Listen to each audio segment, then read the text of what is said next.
મહત્વપૂર્ણ સમાચારોથી શરૂઆત કરીએ તો જૂનાગઢ પોલીસ તોડકાંડની કાર્યવાહી આગળ કરવામાં આવી છે। એટીએસની ટીમે તરલ ભટ્ટના ઘરને સીલ કર્યું છે।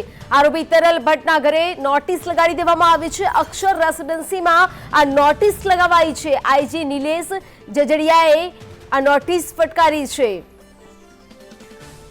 વધુ વિગતો સાથે સંવાદદાતા કેતન ફોન લાઈન પર જોડાયા છે। કેતન, વધુ શું જાણકારી?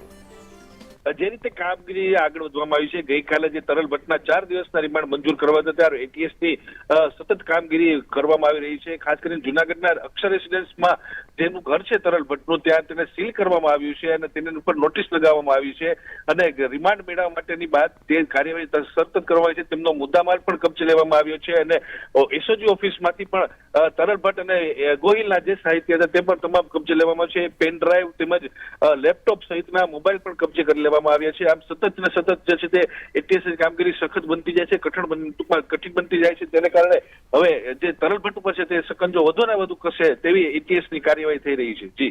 જી કેતન, જોડાઈ સમગ્ર વિગતો આપવા બદલ આપનો આભાર।